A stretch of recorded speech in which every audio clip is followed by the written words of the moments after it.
La sala de artes escénicas cuenta con 2 salidas de emergencia laterales dispuestas al costado derecho e izquierdo del escenario, las cuales se encontrarán en todo momento operativas. Para evitar accidentes, se recomienda no entorpecer las vías de evacuación como escaleras que impidan un libre desplazamiento de todos los asistentes al evento. En caso de evacuación, diríjase a sitios que se encuentren iluminados por el sistema de emergencia que posee el centro cultural, el cual le permitirá encontrar las vías de evacuación. Se prohíbe el consumo de alimentos al interior del recinto. Favor apagar celulares y no sacar fotografías con flash. Gracias.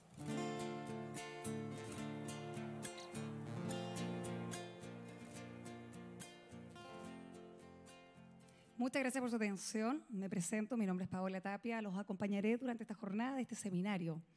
Solicito colocar en silencio los celulares o apagarlos para poder prestar atención y muchas gracias por su presencia.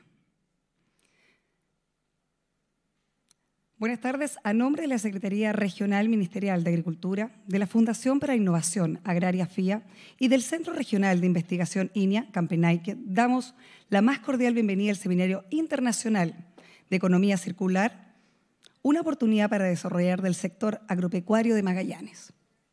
Este seminario se realiza en el marco del aniversario del número 50 de INIA Campenaique. Cuenta con el auspicio de FIA, del proyecto Marca Carne, de la Red de Ciencia y Tecnología Iberoamericana CITED y con el patrocinio de la COP25, ya que en este encuentro formar parte del programa nacional de actividades previas a su realización, que será en el mes de diciembre en Santiago de Chile. Saludamos a nuestras autoridades presentes, a Eduardo Chipacase, intendente subrogante de la región de Magallanes y Antártica chilena, al señor Homero Villegas, gobernador de la provincia de Magallanes, a la señora Alejandra Muñoz, seremi de Gobierno, a la señora Lía Garcés, seremi de Hacienda, Alonso Ruc, seremi de Agricultura, Patricia McKenney, seremi de Cernamec, a la señora Marta Alfaro, subdirectora nacional de investigación de INIA y Desarrollo, al señor Gerardo Obsen, director regional del SAC, Peter Bradesic, director regional de INDAP, al señor Francisco Sales, director regional de INIA Campenaique, también a los señores Eugenio Matilla, de FIAT, y la consejera de INIA Campenaique, la señora Karen Vergara. Saludamos a quienes nos acompañan hoy, productores, productoras del sector agropecuario, emprendedoras y emprendedoras, quienes están interesados en la economía circular, estudiantes, profesionales, expositores y a todos a quienes vieron este seminario una oportunidad de aprender. En la siguiente lámina se explica el concepto básico de la economía circular versus la lineal. Durante esta tarde manejaremos 13 ideas: economía circular, reducir, reutilizar y reciclar. Para que tengan claro el concepto, les voy a solicitar durante este seminario que se aprendan estas 3 R's. Es fundamental reducir, reutilizar y reciclar. Esto significa economía circular. Invitamos al intendente subrogante de la región de Magallanes y Antártica chilena, al señor Eduardo Chipacase, para entregarnos el saludo.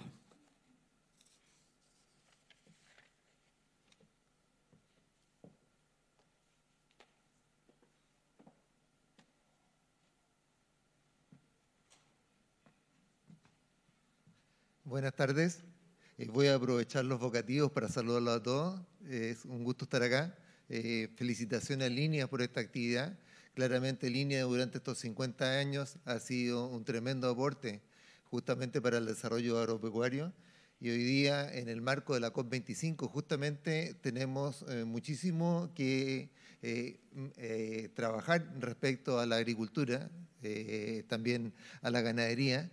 Y cuando miramos los números, me voy a adelantar un poco, creo que vienen los datos después, cuando miramos los números a nivel regional de cuántos son nuestros aportes en el gas de efecto invernadero, a mí me encanta llevarlo a nivel de aporte por persona.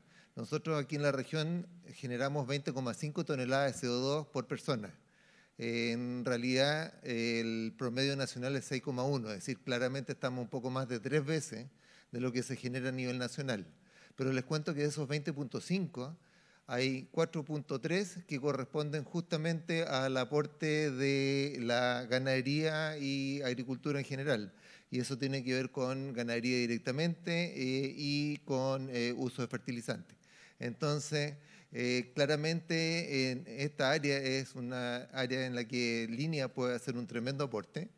Claramente cuando hablamos de economía circular, dejamos de hablar de la economía lineal, es decir, que generamos un producto, ese producto lo utilizamos y después lo botamos, eso es lineal. En cambio que si nosotros en vez de hacer ese circuito aprovechamos primero, reducimos, es decir, compramos o consumimos lo justo y necesario, de tal manera que no hayan desechos. Eso después lo buscamos de reutilizar, o si no somos capaces de reutilizarlo, lo reciclamos, vamos reduciendo la cantidad de productos, eso significa reducir la cantidad de energía que estamos ocupando y por lo tanto los gases de efecto invernadero que estamos generando.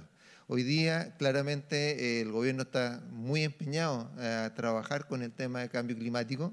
Justamente el presidente Piñera, cuando parte el mandato, puso como una de sus programas de gobierno justamente hacer frente al cambio climático. Y eso tiene que ver porque Chile claramente es uno de los países más vulnerables que hay a nivel mundial respecto al cambio climático. Hay 9 condiciones que se fijaron para definir cuándo un país es vulnerable. Nosotros cumplimos con 7 y de hecho hay un ranking que se genera año a año respecto a cómo están ubicados los distintos países por los fenómenos que han tenido o por digamos, los vulnerables que a condiciones futuras. Y nosotros en ese ranking, el último número que tengo yo, estamos en nivel 16 y unos 3 años atrás estuvimos entre los top 10. Entonces, claramente tenemos una condición como país que nos hace preocuparnos el tema del cambio climático y traerlo un poco a la región, no mirar solo el país. En el país estamos viendo el tema de la sequía, que hoy día ha hecho que nuestro presidente haya puesto como trabajo el invertir 5.000 millones de dólares, una tremenda cantidad de dinero, justamente generando nuevos embalses, hablando de desalinización, tecnificación de la agricultura, donde de nuevo ahí nos acordamos de Línea. Entonces hay una serie de acciones que se están haciendo en el resto del país y aquí regionalmente, cuando miramos el tema de cambio climático, cómo nos va a influir fuertemente, tiene que ver cómo vemos los futuros en cuanto al agua.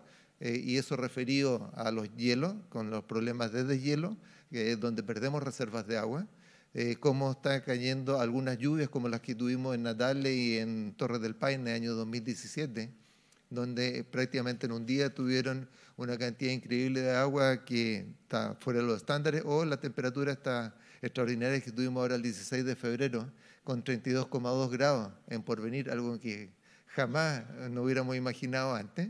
Entonces, mirando eso, más la disminución de nieve, hoy día es un día extraordinario, pero digamos que la disminución de nieve en la época de invierno parece que ahora cae en primavera. Hay una disminución de nieve que obviamente afecta a la agricultura. Entonces, claramente nosotros tenemos una oportunidad cuando generamos toda esta cantidad de gases de efecto invernadero. Como personas tenemos una oportunidad para reducir, mitigar la cantidad de gases, pero también tenemos muchísimo que trabajar en la línea de la adaptación. Cómo trabajamos sabiendo que el cambio climático en algún grado va a venir. Lo ideal es que sea lo menos posible, pero igual sabemos que va a estar. Y ahí nuevamente la idea es justamente aprovechar de tecnificar nuestro trabajo y prepararnos en forma anticipada para contar si es que tenemos problemas que no vamos a tener grandes cantidades de nieve que se deshielen en primavera, cómo vamos a hacer para suplir esa agua de manera de no afectar nuevamente al sistema. Y ahí obviamente la invitación es a usar muchísima la tecnología, la ciencia, de tal manera de hacerlo de la mejor manera. Ya han habido una serie de implementación de soluciones a nivel mundial para resolver temas de adaptación al cambio climático que se ha descubierto después que, generan más problemas que soluciones. Entonces, en realidad eso significa trabajar muy en serio, prever al máximo los posibles efectos futuros para ver cuál es el camino a seguir. Entonces, claramente, este tipo de presentaciones y las conversaciones son las que abren las posibilidades para desarrollar una mejor gestión a futuro y tener el menor impacto y la mejor calidad de vida, que es justamente el objetivo del gobierno. Eso. Muchas gracias.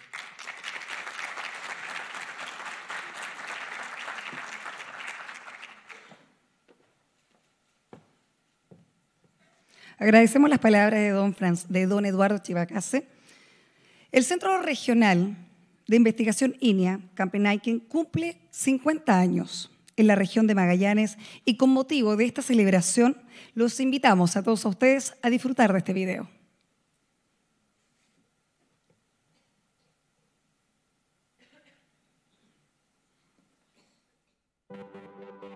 Esta es la Patagonia chilena.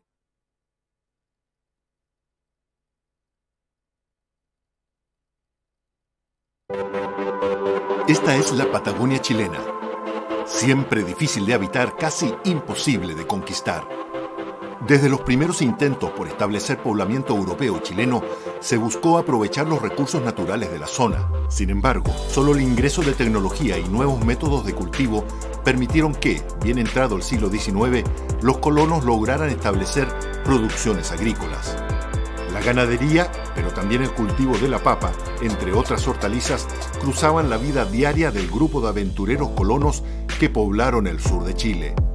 En la década del 60 en Magallanes era evidente la necesidad de contar con un organismo técnico que se ocupara de la investigación e innovación en el agro regional. Es así como, en 1969, se crea INIA Campenaique, la sede local del Instituto de Investigaciones Agropecuarias. En 1974, el INIA conforma la actual estación experimental INIA Campenaique, disponiendo de 10.000 hectáreas para realizar su labor. Han transcurrido 50 años, con el esfuerzo, dedicación y compromiso de un gran equipo humano.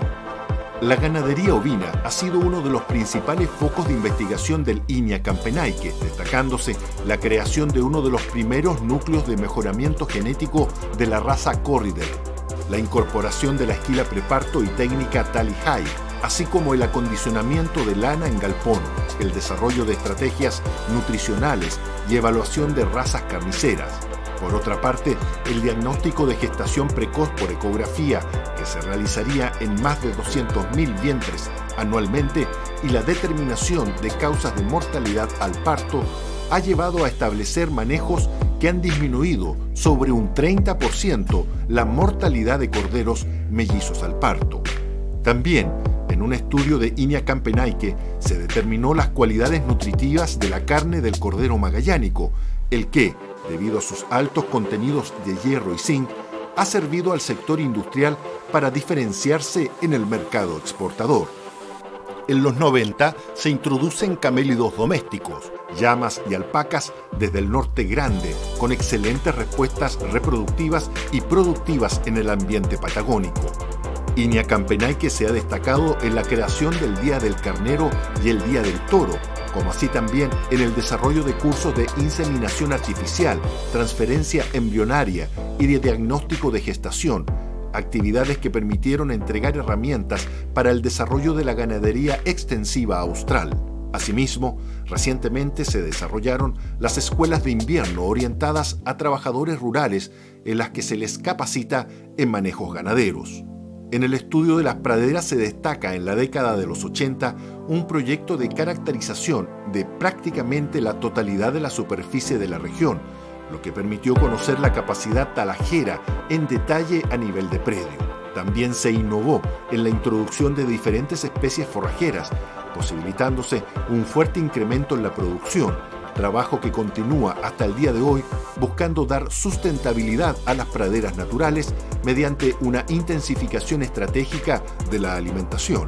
En 2005 se retoma la investigación en frutales menores con el propósito de desarrollar el cultivo de zarzaparrilla roja, con el objetivo de abastecer de plantas a los productores asociados a los programas de INIA En 2006, el centro regional se certificó ante el SAC como vivero de plantas, convirtiéndose en un pilar fundamental para el desarrollo de los cultivos frutales en la región austral.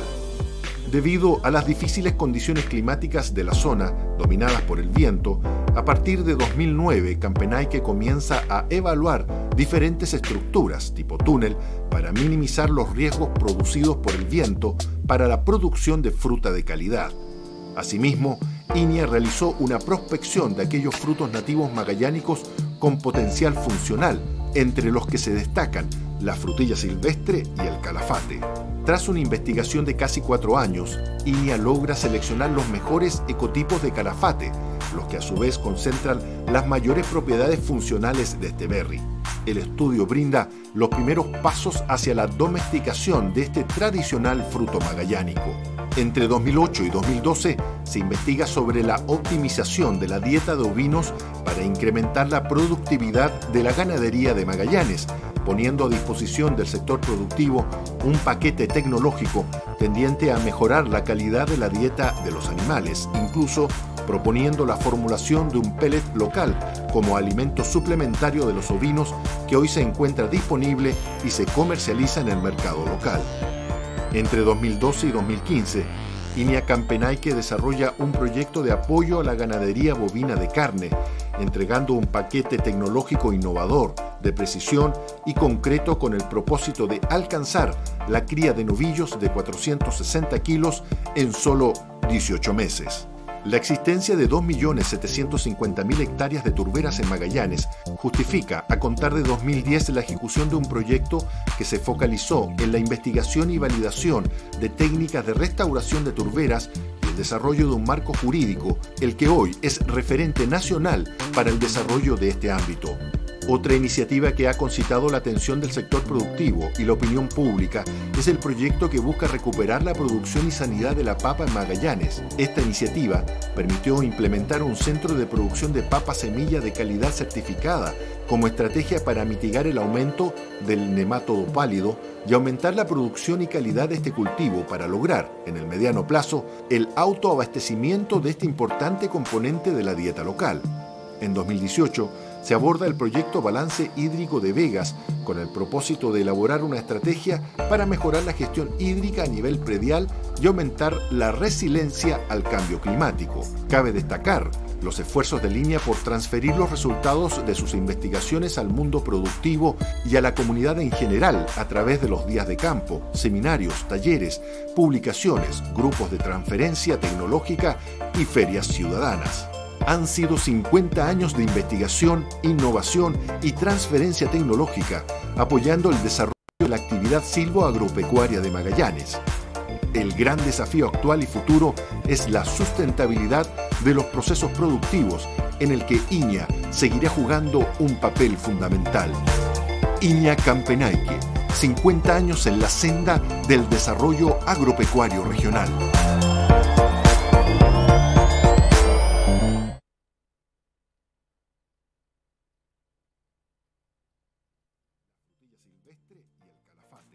Tras una investigación de casi 4 años, INIA logra seleccionar los mejores ecotipos de calafate, los que a su vez concentran las mayores propiedades funcionales de este berry.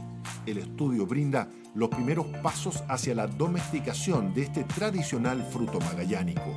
Entre 2008 y 2012 se investiga sobre la optimización de la dieta de ovinos para incrementar la productividad de la ganadería de Magallanes, poniendo a disposición del sector productivo un paquete tecnológico tendiente a mejorar la calidad de la dieta de los animales, incluso proponiendo la formulación de un pellet local como alimento suplementario de los ovinos que hoy se encuentra disponible y se comercializa en el mercado local. Entre 2012 y 2015, INIA Campenaique desarrolla un proyecto de apoyo a la ganadería bovina de carne, entregando un paquete tecnológico innovador, de precisión y concreto con el propósito de alcanzar la cría de novillos de 460 kilos en solo 18 meses.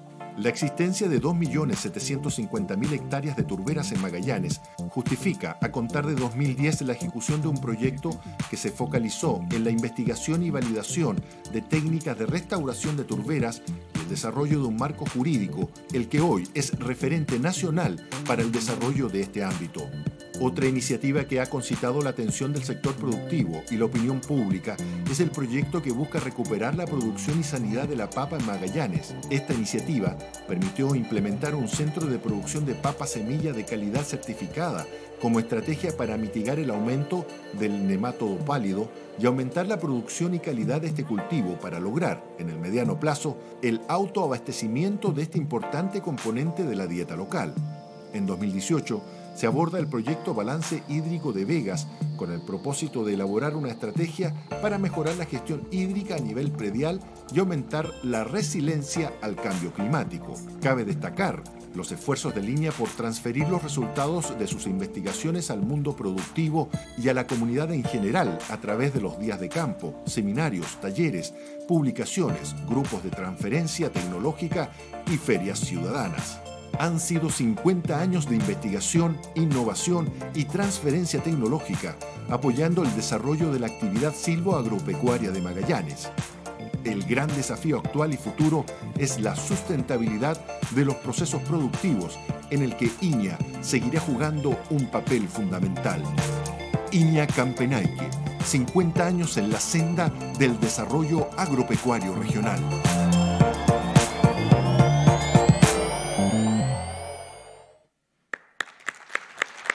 Un fuerte aplauso. Desde el año 1969 al año 2019, liderando lo que es el desarrollo agropecuario en Magallanes, donde usted seguramente, más de alguno, ha trabajado de la mano con INIA Campenaique, o donde nuestros productos regionales han llegado hasta algún punto de nuestro país e incluso en el extranjero, donde muestra la esencia de lo que somos en Magallanes, en muchas oportunidades lo que cuesta, pero a través de las investigaciones, de transferir e incluso la investigación y el desarrollo de ella, hace posible que ya sean 50 años y mostrando que cada uno, incluso de las artes culinarias, se encuentra presente en nuestros productos regionales. Vamos a continuar con el seminario. Es un seminario internacional, como le mencionábamos, y destacamos la presencia de los expositores que van a participar en esta jornada. Ellos tienen una larga trayectoria, tienen un reconocimiento tanto nacional como internacional en sus áreas de investigación y desempeño profesional. Nos compartirán sus experiencias en el torno de la economía circular y su relación con el sector agropecuario, contribuyendo a proyectar el desarrollo sustentable de nuestra región. También, como le comentaba, vamos a tener preguntas seguramente en el transcurso de los diferentes expositores. Los invitamos a que no las olvides, porque vamos a aclarar todas las preguntas, se van a realizar en un panel de discusión que vamos a realizar durante esta jornada de este seminario.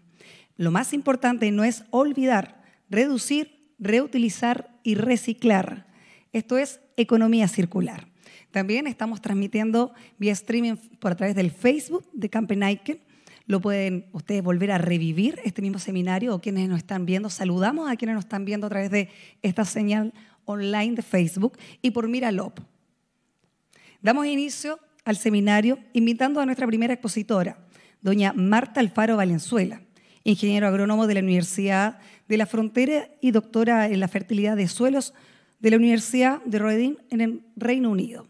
Como investigadora, ha trabajado en el área de medio ambiente en INIA Remegue, Osorno, donde ha liderado en estos solos 10 años más de 30 proyectos de investigación relacionados con el impacto ambiental de la actividad agropecuaria, las mediciones y mitigación del efecto de los gases de efecto invernadero derivados de la ganadería, así como temas de fertilidad de suelo, entre otros. Actualmente desempeña el cargo de la subdirectora nacional de investigación y desarrollo del Instituto Investigaciones Agropecuarias INIA. Cuenta con más de 200 publicaciones científicas y también divulgativas, con el cual es la única mujer en Chile que integra el grupo de revisores de la investigación de gases de efecto invernadero en el país anexo 1 del Protocolo de Kioto. Para el sector agropecuario, que forma parte de la Convención del Marco de las Naciones Unidas contra el Cambio Climático. Hoy nos presentará Cambio Climático, avances en la investigación y el desarrollo para el sector agropecuario. Le damos la bienvenida a nuestra primera expositora, Marta Alfaro Valenzuela. Un fuerte aplauso para ella.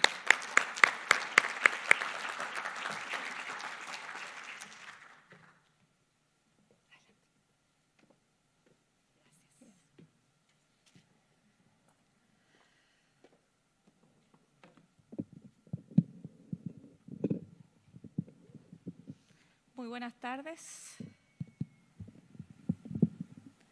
Muchas gracias por la presentación. El título de la charla, ¿verdad?, ya ha sido introducido. Para comenzar, quisiera agradecer al comité organizador y al Centro Regional por la organización de esta actividad, por todos los detalles y el esfuerzo que han puesto en ella, y también por la visión que han tenido al escoger el tema de economía circular como eje central de lo que va a ser el trabajo de esta tarde. Este seminario forma parte de varias acciones que realiza el INEA a nivel nacional, con el marco de construir lo que hemos denominado INEA Camino a COP25.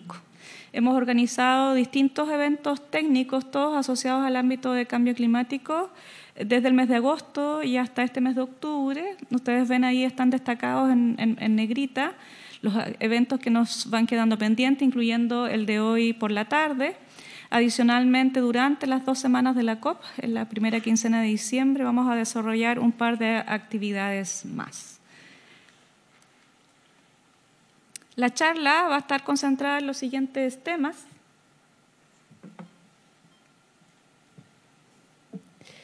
Primero, una pequeña introducción de lo que es el cambio climático, luego los gases de efecto invernadero, qué impacto e implicancias tienen para el sector agropecuario, el rol de la economía circular y cómo una aproximación de economía circular nos ayuda a reducir el impacto de la agricultura en el cambio climático, para cerrar con unos comentarios y pensamientos que quisiera compartir con ustedes. La gráfica que está en la pantalla muestra la proyección de crecimiento de la población que se espera hacia el año 2050. Como ustedes ven acá, al día de ayer éramos 7.700 millones de habitantes en el planeta, ¿ya? Las proyecciones iniciales, y eso es lo que muestra la gráfica, es que íbamos a ser 9.6 billones de habitantes al año 2050. Esta proyección se ha quedado corta y se espera que esa cifra supere los 10 billones hacia el año 2050, como estaba originalmente planteado en la gráfica. ¿Qué significa esto? Que, por un lado, tenemos que aumentar la producción de alimentos, ¿no es cierto?, para favorecer el establecimiento y el desarrollo de la población, pero eso está asociado en forma directa a, como ustedes ven acá, a una disminución de la tierra disponible para realizar agricultura y ganadería a nivel global. El siglo pasado, ¿verdad? Yo soy del siglo pasado, así que en los años 50 se estimaba que había disponible 5.600 metros cuadrados por cada habitante para desarrollar agricultura.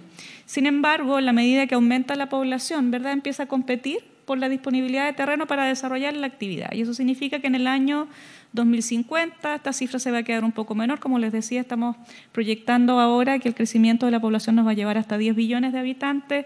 Estaríamos hablando de 1.200 y 1.300 metros cuadrados por habitante para desarrollar esta actividad, lo que significa que tenemos que poder producir más alimentos con menos recursos disponibles. Y ese es el gran desafío que debe enfrentar el planeta. ¿Qué es el cambio climático? Los gases de efecto invernadero. Esta gráfica lo que muestra es la superficie terrestre y cómo el sol calienta la superficie terrestre, ¿verdad? Los rayos penetran la atmósfera y nosotros podemos vivir en el planeta Tierra como lo conocemos hoy. Estos rayos que pasan generan energía, se calienta la superficie terrestre y se rebota parte de la energía, no todo se absorbe. Y esa energía se mantiene al interior, ¿no es cierto?, del planeta porque tenemos la atmósfera. Si no existiera la atmósfera y si no se conservara la temperatura al interior de ella, la temperatura media del planeta sería de menos 16 grados Celsius. Eso significa que la vida como la conocemos hoy no existiría, ¿ya? Por tanto, tener calentamiento al interior de la atmósfera no es negativo, es positivo y permite el desarrollo de la vida. Sin embargo, a lo largo de los años y en la medida que aumentó el desarrollo industrial, a partir de la época del desarrollo industrial, la cantidad de gases que se generan, ya les voy a comentar cuáles son esos gases, su concentración aumentó en la atmósfera y por tanto cada vez la radiación tiene más dificultades para salir. y tiende a acumularse al interior de la atmósfera. Y ese fenómeno de aumento de la radiación al interior de la atmósfera es la que se conoce como calentamiento global. Y es global porque afecta a todo el planeta. Eso permite que hoy día la temperatura del planeta bordee los 14 grados Celsius en promedio, ¿ya? Entonces, el aumento de gases en la atmósfera lleva consigo un aumento de la temperatura terrestre, ¿ya? Y este aumento se concentra y se desarrolla de manera exponencial a partir de la revolución industrial. Siempre ha habido variabilidad climática o variabilidad de la temperatura del planeta con impacto en el clima, ¿ya? Lo que ocurre es que esta variabilidad ha aumentado de manera significativa producto de la actividad humana en el último tiempo. Fíjense ustedes que en el 1900 la concentración promedio de CO2 en la atmósfera era de alrededor de 300 partes por millón. Esa es la unidad en la que se mide. Sin embargo, al año 2016 ya era de 400 partes por millón y se proyecta que en el próximo año debiéramos alcanzar las 410 partes por millón. Estamos muy por sobre cualquier cifra histórica de registro de CO2 que existe para el planeta, ¿ya? Entonces, a la medida que aumenta el CO2, aumenta la temperatura del planeta. Al año 2017, en promedio se estima que la temperatura media ha aumentado casi 1 grado Celsius por sobre la media histórica que el planeta tenía, ¿ya? Esto es lo que está graficado acá. Esta es la diferencia respecto a la temperatura media que el planeta tenía en la era preindustrial, y en el año 2017 se habla entre 0,9 y 1,1 grado, en promedio 1 grado por sobre la media. Por tanto, todas las diferencias y variaciones climáticas que observamos se deben solo a la variación en la media de 1 grado, ¿ya? Todas las observaciones y todos los trabajos que se realizan a nivel global lo que buscan es lograr que este incremento de temperatura no supere los 1,5 grados, ¿ya? En la medida que sobrepasamos ese incremento de temperatura o esa meta, los riesgos de no poder volver atrás, ¿ya? En términos de variabilidad climática y de trastornos de la vida humana, son más altos y se consideran irreparables. Es por eso que todo el esfuerzo, y si ustedes, las noticias que ustedes escuchan sobre la COP, siempre están focalizadas en aumentar la ambición para lograr mantener el incremento de temperatura no más allá de 1,5 grados. Las proyecciones indican que si nosotros no hacemos nada vamos a pasar hasta 3 y hasta 4 grados, dependiendo del escenario que se evalúe. Si logramos la ambición, ¿no es cierto? Todas estas líneas que están acá son distintos escenarios que se han evaluado dependiendo del nivel de reducción de las emisiones que se puede alcanzar. La idea es poder alcanzar un pico alrededor del año 2030 sobre 1,5 grados, mantener y luego comenzar a bajar, a disminuir, ¿no? Esa es la meta que se busca. ¿Cuáles son los gases de efecto invernadero que tienen relación con la agricultura? Los 3 más importantes son los que están enumerados acá. Primero, el CO2, el anhídrido carbónico, ¿no es cierto? Ese es el que todos conocemos, el que se genera cuando respiramos. El CO2 ocupa aproximadamente el 78, el 80% del total de gases de efecto invernadero en la atmósfera. Es el más común, ¿ya? En agricultura se produce por respiración de suelos, plantas, animales y también por el uso de combustibles, es decir, los tractores, por ejemplo, ¿no es cierto? Todas las maquinarias que usamos en el campo también generan CO2. Se considera, el CO2 es la unidad principal de medida. Ustedes siempre van a escuchar hablar de los gases de efecto invernadero como CO2 equivalente. Eso tiene que ver con el impacto que tienen de calentamiento en la atmósfera y se usa como unidad base el CO2. Por eso aparece aquí un 1. Luego, el metano. El metano es el gas que generan los animales rumiantes, producto de la rumia, ¿verdad? De la actividad normal durante el proceso de alimentación, además en los campos de arroz y por manejo de los residuos orgánicos. El metano ocupa alrededor del 10%, del 10 al 12% del total de gases de efecto invernadero en la atmósfera y tiene un potencial de calentamiento global 25 veces más alto que el CO2. Es decir, tiene una concentración mucho menor en la atmósfera, pero su impacto de aumento de temperatura es 25 veces más alto que la del CO2. Finalmente, el óxido nitroso, este es un gas que se produce principalmente en el suelo por animales en pastoreo, ya vamos a ver más en detalle, o por uso de fertilizantes. El óxido nitroso no representa más del 8% del total de gases que existen en la atmósfera, su concentración es bien pequeña. Sin embargo, tiene un potencial de calentamiento que es casi 300 veces más alta que la del CO2. De allí su relevancia, es decir, la concentración global es pequeña, pero el impacto que tiene puede ser muy alto. Adicionalmente, sobrevive en la atmósfera, ¿no es cierto?, tiene una vida media de más de 100 años. ¿Qué rol cumple el sector agropecuario a nivel global en términos de emisiones de gases de efecto invernadero? La verdad es que aquí está el sector agropecuario y forestal a nivel mundial, representa el 24% del total de las emisiones de gases que existen en el mundo. Todos los demás, industria, transporte, edificios se refiere a calefacción, ¿cómo se llama?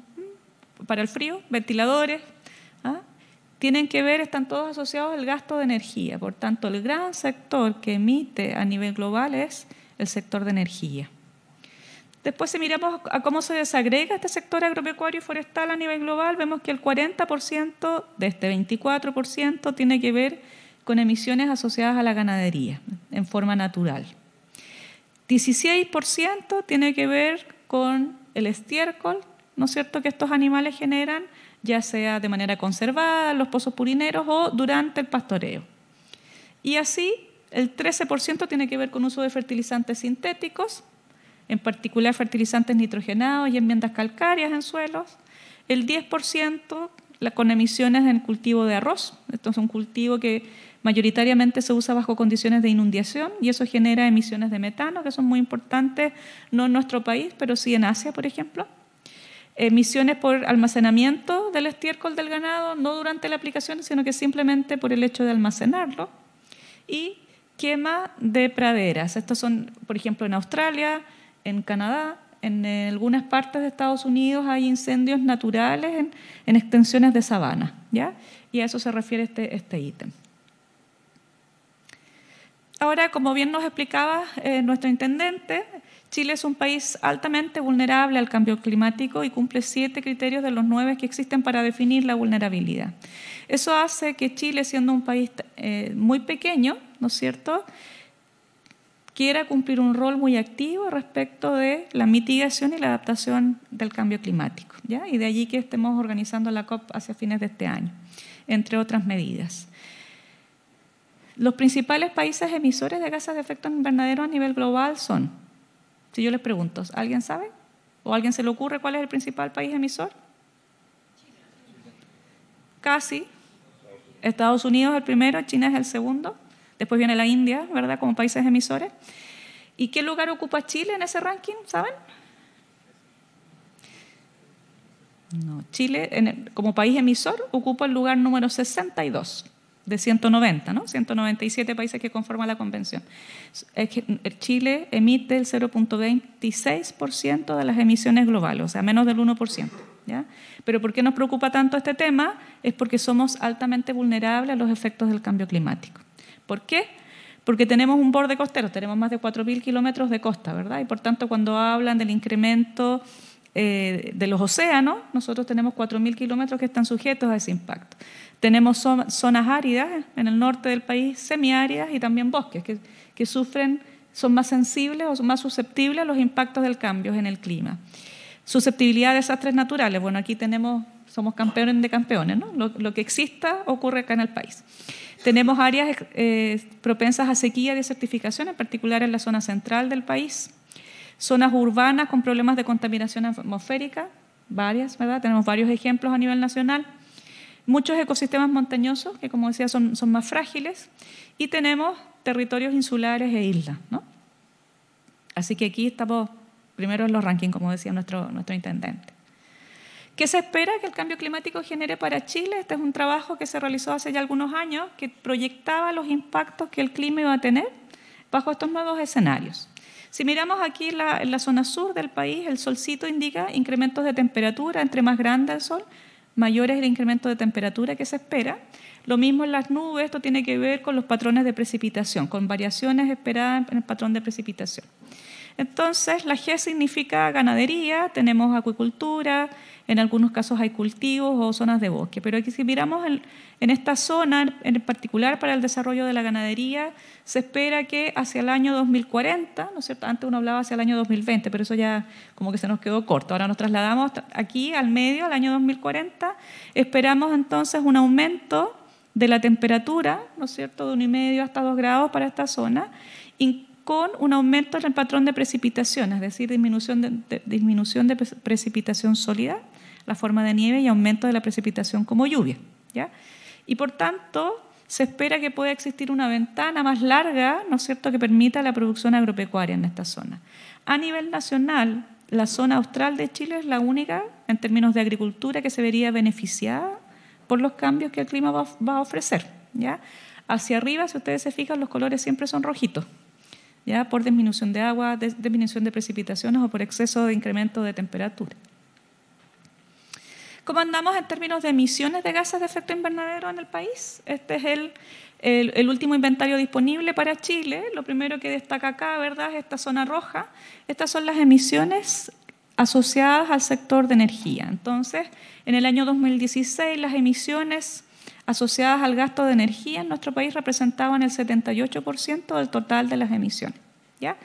Agricultura, que es agricultura y ganadería, por cierto, aquí destacado en verde, representaba el 11% del total nacional. Entonces, esto es el primer mensaje. Hemos escuchado mucho, salió mucho en la televisión, del rol negativo que cumple la agricultura y la ganadería en términos de emisiones, pero en este país el gran responsable es el sector de energía. Si todos nosotros somos conservadores respecto de la calefacción y la energía en nuestro hogar y logramos una reducción del 10% de gasto de energía, de emisiones en energía, eso sería, ¿no es cierto?, equivalente casi al 70 o al 80% de las emisiones del sector agropecuario. Así que paso la nota, ahí, la nota al margen. Otro punto importante acá es que nuestro sector, el sector silvoagropecuario, no solamente emite, sino que además es capaz de capturar. Y eso se debe al rol que cumplen los bosques y los árboles durante su crecimiento. Entonces, la gráfica que está acá, la parte de arriba, es la misma gráfica que estaba en la lámina anterior, que tiene que ver con cuánto se emite. Sin embargo, en esta lámina hemos incluido, ¿no es cierto?, el potencial de captura de CO2 o de gases de efecto invernadero que generan la presencia de los bosques. Y lo que está en negro es el balance total, la suma y ¿no es cierto?, la resta de las capturas. Entonces, si miramos el balance general, agricultura representa aproximadamente el 7% del balance nacional. Es muy pequeño, ¿ya? No significa que no tengamos que hacer un esfuerzo, pero hay que poner las cosas en la dimensión que corresponde. ¿Qué pasa aquí en la región? Si miramos a cuáles son las emisiones aquí en la región, ustedes se fijan que la gráfica está dividida prácticamente en dos. Esta parte de aquí abajo, que representa el 49, casi el 50%, son las emisiones directas asociadas a la actividad ganadera, es decir, emisiones de metano por animales rumiantes, ¿ya? Esa es la mitad del inventario de la región, tiene que ver con eso. Después, esto es del inventario agropecuario, me refiero. Y después, la otra mitad tiene que ver con las emisiones en suelo producto de la ganadería, es decir, durante el pastoreo, toda la orina, todas las bostas que quedan en el campo durante el pastoreo son las emisiones asociadas al suelo.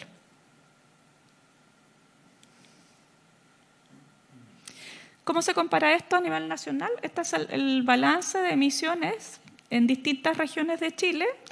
Voy a mostrar aquí, por ejemplo, ¿no es cierto?, la región de Antofagasta. En rojo siempre es energía, ¿verdad? Casi el 90% de las emisiones de la región tiene que ver con el sector de energía y está asociado directamente a la actividad minera. Por ejemplo, mientras que desde la Araucanía al sur, las regiones que son evidentemente silvoagropecuarias, empieza a aparecer una franja verde bajo cero, es decir, empezamos a contabilizar captura de CO2 en los bosques. Y en esta región, como región, tiene un balance negativo, es decir, que captura mucho más de lo que emite en su totalidad. Sin embargo, si yo la comparo con Aysén, por ejemplo, con los ríos, con los lagos, ven que el sector de energía empieza a destacarse acá, o sea, cumple un rol más significativo en comparación a estas otras regiones. Eso en términos de gases de efecto invernadero. Ahora, ¿cuáles son los avances en el tema de cambio climático que ha ido desarrollando Línea a lo largo de los años? Estas fotografías muestran distintas aproximaciones al trabajo. Línea ha sido pionero y empezó a trabajar en el ámbito del cambio climático hace ya más de 15 años. cuando pocas personas hablaban en el país, ¿verdad?, de que esto se esperaba que fuera un tema relevante, se veía con algo, todavía como algo muy lejano.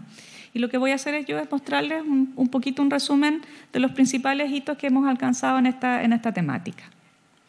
Este es un ejemplo cuando observamos qué opciones tenemos para la adaptación de los sistemas silvoagropecuarios a los nuevos escenarios de clima. Esta es una plataforma Plus, está disponible, existe un sitio web asociado que fue desarrollado en el norte del país y que permite a través del uso de imágenes satelitales diferenciar las demandas de agua que hay en distintos potreros. Estos que están aquí son distintos potreros o cuarteles dentro de un potrero, ¿ya? Como está mostrado acá.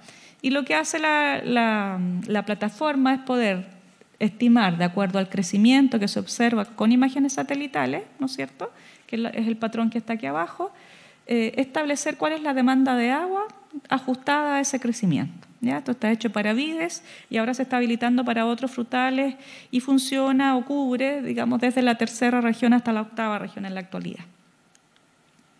Este es otro ejemplo de cómo el cambio climático no solamente plantea desafíos para el sector, sino que también oportunidades. Ya comentábamos hace unos minutos que en esta región se espera una prospección positiva de lo que el cambio climático puede significar para el desarrollo agropecuario. Este es un ejemplo de cómo los cambios en el clima han ofrecido una oportunidad para el desarrollo de la viticultura en el país. Esta es la primera producción de vino, ¿ya?, en Chile Chico, en la región de Aysén. Este es un vino, Queoquén, es un vino generado por el INEA en colaboración con financiamiento de FIA y otros socios, que tiene premios internacionales en varias categorías. No es nuestro típico Carmener, son otras cepas, ¿no es cierto?, que se adaptan a estas condiciones de clima, pero lo que quiero mostrar con este ejemplo es que no solamente se trata de dificultades, sino que también hay oportunidades que debemos saber aprovechar como sector. En el ámbito de mitigación, voy a pasar aquí un par de láminas. Un esfuerzo importante de INEA ha sido buscar la optimización de las dosis de fertilizante nitrogenado que se aplican, en particular en praderas y cultivos, entendiendo que en general en algunas zonas del país existe sobrefertilización y eso tiene potenciales implicancias ambientales. ¿Por qué nos fijamos en el nitrógeno? Porque yo les decía que el óxido nitroso es uno de los gases de efecto invernadero que es importante en el sector agropecuario, que aunque su concentración en la atmósfera es más pequeña, tiene un potencial de calentamiento que puede ser 300 veces más alto que la del CO2. Entonces, este es el ciclo del nitrógeno en el suelo y lo que buscamos es evitar que este gas se forme, ¿ya?, o se transforme a nitrógeno ambiental. Hay distintos productos que se venden en el mercado en la actualidad que dentro de su marketing incluyen, ¿no es cierto?, la reducción de las emisiones de gases. Y ha habido un trabajo importante en el INEA por tratar de establecer si eso es así o no y cómo podemos utilizarlos a nuestro favor. Estas son las emisiones de óxido nitroso en un suelo que ha estado bajo pradera, fertilizado en la zona de Osorno, en la región de los lagos.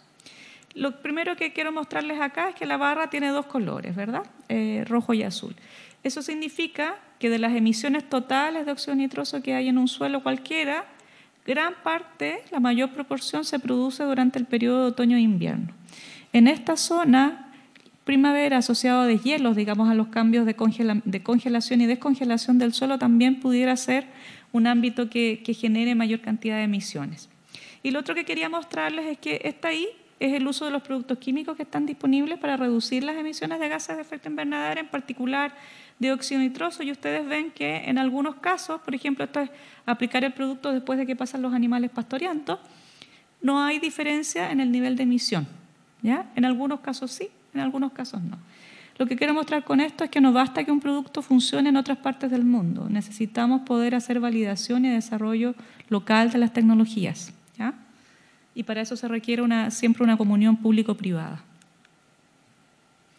Otro punto importante es que en estos casos, así como no había cambio en las emisiones, ¿verdad?, decíamos que en algunos tratamientos había cambio, en otros no. Sin embargo, cuando miramos el rendimiento de forraje de esa pradera, ustedes ven que las letras son las mismas. Es decir, que no basta con que un producto que probablemente no significa un incremento de costo reduzca las emisiones, ¿ya?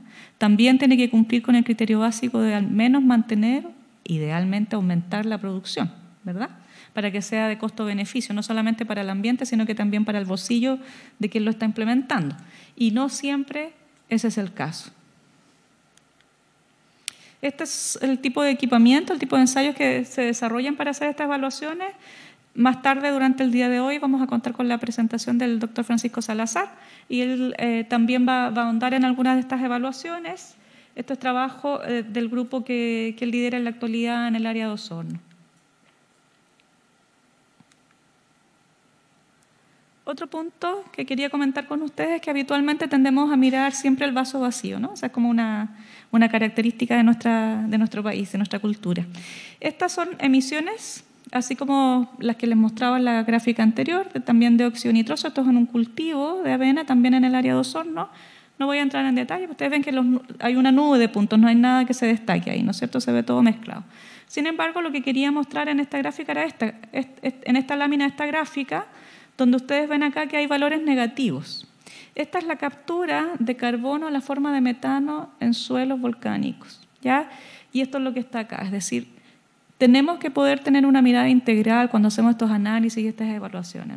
No basta con medir lo que yo emito, tengo que poder también cuantificar qué es lo que yo aporto, ¿no es cierto?, como captura. No solamente los árboles capturan, tenemos la facilidad de que en algunos ecosistemas el suelo también es capaz de capturar, ¿ya? Y estos son los potenciales que hemos medido en la región de los lagos en este ámbito. Ahora, desde el punto de vista de los animales, decíamos que la ganadería tenía un rol fundamental, ¿verdad?, por las emisiones de metano de los animales rumiantes. Este es un ejemplo del trabajo que ha hecho Línea en esa área. Lo que se buscaba acá era comparar el consumo de forraje de dos praderas, una donde había una alta disponibilidad de pasto, es decir, había mucho volumen de pasto, y otro donde había menos disponibilidad, pero en teoría mejor calidad del forraje, ¿ya?, porque el crecimiento era óptimo.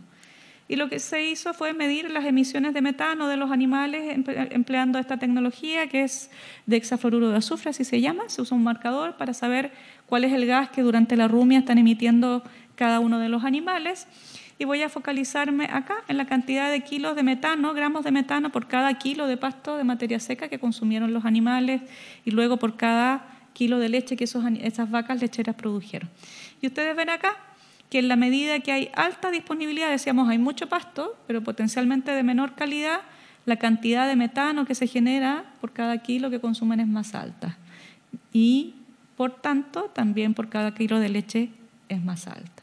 ¿Qué significa esto? Que a veces hay tecnologías que significan implementar mejores manejos de producción a nivel predial, que no me significan invertir en un concentrado o invertir en otro producto para la dieta, sino que simplemente ajustando el manejo de la pradera que yo tengo, puedo optimizar y reducir las emisiones de metano, en este caso, ¿verdad?, por cada kilo de leche que se está generando. Este es otro ejemplo del trabajo desarrollado por Lenina. Estos son resultados de un proyecto que realizamos en conjunto con colegas de Argentina, Bolivia y Costa Rica, que lo que buscaba era, en el ámbito de ganadería, que cada país determinara cuál era su punto crítico, que era lo más difícil que tenían por resolver, y poder plantear una estrategia de solución. Cada país eligió lo que consideró más relevante. Entonces, en Argentina, por ejemplo, se trabajó en la cuenca del Salado, son suelos que se inundan, hay mucha presión de sobrepastoreo una vez que se reduce la superficie que se puede pastorear. En Bolivia trabajamos sobre 3.000 metros de altura, en una zona de altiplano muy, muy degradada, donde casi no hay forraje, se pierde el forraje, no hay alimentación para las ovejitas. En Costa Rica también en una zona que sufre de sequía, ellos no tienen estaciones del año como tenemos nosotros, tienen una estación húmeda y una estación seca. Durante la estación seca dejaban de tener forraje y no podía haber producción bovina en ese caso. Y en el caso nuestro, en la región de los lagos, lo que buscamos fue buscar especies forrajeras que pudieran crecer en el verano, que no requirieran de la lluvia, que pudieran soportar el déficit hídrico. Y no voy a entrar en el detalle, pero lo que quiero hacer es mostrarles acá. El foco nuestro fue buscar una estrategia que permitiera la adaptación de la ganadería a esas condiciones extremas, cualquiera fuera el país, ¿ya? Y eso resultó, además, en beneficios de mitigación, es decir, no solamente se produjo forraje en zonas donde no había y se pudo sostener la producción ganadera en las épocas críticas, sino que además eso se reflejó en una reducción de gases de efecto invernadero también, con acciones que fueron, estos son dólares, pero de costo-beneficio, es decir, que le permiten al productor recuperar la inversión que hace en los casos que significa hacer una inversión de implementación de cerco, de nuevas variedades forrajeras, etc. ¿Ya? Y con periodos de recuperación del capital que en algunos casos se lograba dentro del año, lo que también es muy positivo. Lo más importante y cuál fue la principal dificultad, ¿no es cierto?, al preguntar a los ganaderos si ellos adoptarían estas tecnologías o qué impediría que lo hicieran, fue que existiera una validación local. Nuevamente, es decir, no basta que esto funcione en otra parte del mundo, necesitamos tener información relevante desarrollada a nivel local. Entonces, ¿cómo, no es cierto?, en este concepto de economía circular colaboramos con la reducción de gases de efecto invernadero? Ya durante la introducción, ¿verdad?, dijimos que esto era distinto a tomar insumos, generar un producto y liberar los desechos que eso generaba, que es la producción tradicional, lineal, sino que este concepto era mucho más integral e involucraba, ¿no es cierto?, rediseñar los sistemas de producción, reciclar, reutilizar, son hartas R. Si uno analiza a nivel global el concepto de economía circular y qué contribución tiene al cambio climático, vemos que se estima que se ha logrado una reducción, ¿no es cierto?, del 45% en los sistemas en los que se implementa el concepto de economía circular en forma integral. Respecto del sistema convencional, ¿no es cierto?, del contraste, se logra reducir las emisiones de gases de efecto invernadero en un 45%. Es decir, no solamente cambiamos la cantidad de desechos que generamos, de los insumos que utilizamos, sino que además eso tiene impactos positivos en la reducción de las emisiones de gases de efecto invernadero. ¿Cómo se implementa economía circular? Va a haber varias charlas que van a entrar en detalle en este tema, pero en general, ¿no es cierto?, considerando desde el diseño, es decir, probablemente tenemos que cambiar el concepto tradicional de producción que tenemos y tenemos que repensar los diseños de producción, considerando todo, no solamente la producción primaria, sino que los envases, por ejemplo, los residuos que estoy generando y cómo hacemos una mejor gestión del agua o de los mismos residuos. Por cierto que con políticas públicas, ¿no es cierto?, que incentiven en la parte correcta de la cadena de producción, con una correcta infraestructura de gestión de residuos. Una cosa es el reciclaje pequeño que uno puede hacer, pero se requiere cadenas mucho más largas, integradas. El mejor ejemplo de esto es la ley REP, ¿verdad?, de recuperación de envases, por ejemplo, que entró en rigor hace pocos meses en el país y que permite, por ejemplo, que hoy día, si ustedes compran un neumático, ¿no es cierto?, les tengan que recibir el neumático antiguo, lo mismo con los envases, ¿verdad? Si compran agroquímicos, la empresa es responsable, ¿verdad?, de recepcionar esos envases. Esto es muy importante, educando al comprador en el uso y eliminación de los envases y residuos. Un ejemplo clásico de esto es el sobreenvasado de las hortalizas, ¿ya? Uno compra un pepino que viene envuelto, ¿verdad? Todos esos envases no tienen razón de ser en muchos casos, y ese es un concepto totalmente distinto que tenemos que ir incorporando, no solamente como productores, sino que también como consumidores. En el ámbito de producción agroalimentaria, 4 aspectos que pueden ser claves cuando hablamos de economía circular. Una es la producción más circular, ¿ya? En general en el sur de Chile hay mucho potencial para la integración de la acuicultura y la agricultura, por ejemplo, ¿ya? Generación de granos en el ámbito agropecuario que puedan ser empleados como alimentos para la producción acuícola, ¿no es cierto?, que esa producción acuícola que genera residuos orgánicos que puedan ser utilizados como fertilizantes en suelos destinados a la producción de granos nuevamente, ¿no es cierto? Esa aproximación a eso se refiere, a integrar los sistemas de producción. Después, gestión del agua. Esto es muy clásico, ¿no es cierto?, en las lecherías uno puede aprovechar